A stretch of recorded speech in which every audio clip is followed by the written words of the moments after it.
Welcome back, friends. We have our gauge swatch.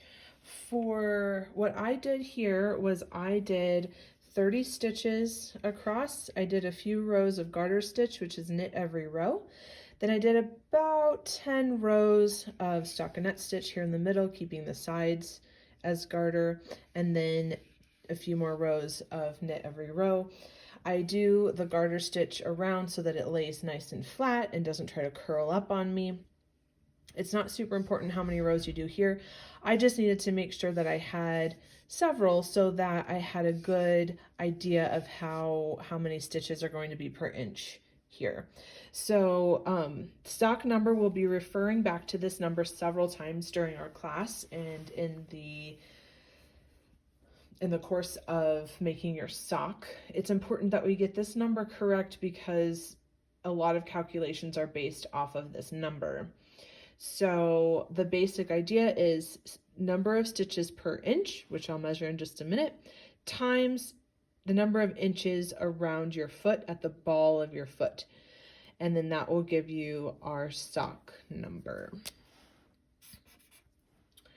So got out my tape measure. I'm going to measure across here and see how many stitches I have. So 1, 2, 3, 4, 5. I have right at 5 stitches per inch.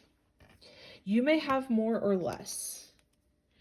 I'm using worsted weight yarn. If you have a sock yarn, you're probably going to have more stitches per inch. Get as close as you can. If it's a half, if it's a quarter, include that number here. We're going to try to be as precise as we can. Another thing I'm going to look at is this fabric here that I have made the fabric I want for my sock? You are going to want it probably a little bit more dense than if you're used to making hats or sweaters or something like that. That's going to help with the life and longevity of your sock. It helps it last longer. You also don't want it so tight though that it hurts your hands while you're knitting. So keep that in mind as well. So I have my 5 stitches per inch from my swatch. I'm now going to measure across my foot or around my foot, the ball of your foot. You will do this without a sock on. I'm going to show you with a sock on because ain't nobody want to see my ugly feet. So and try not to hit my camera here. I'm going to go around the biggest part of the ball of my foot. How many inches do we have here? I'm going to try to make sure that my measuring tape is nice and even. We have right about 9 inches.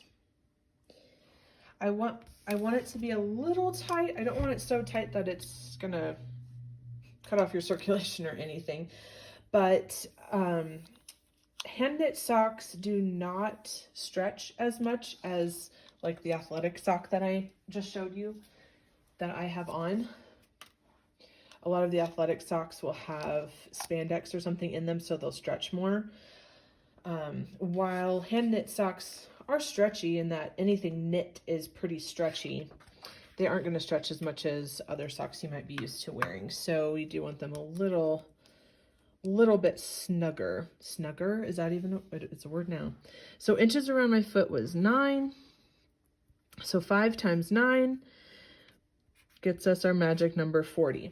So you're going to want to write down this number for later reference. We will be doing a number of calculations throughout the pattern based on this number. Couple of things. It needs to be a whole number and it needs to be divisible by 4. So if you came up with a number that's not whole or not divisible by 4, go ahead and round down to the nearest number divisible by 4. Again, you're going to want it to be a little bit snug rather than loose, and other calculations we're going to be doing later need to be divisible by 4. So that's why divisible by 4.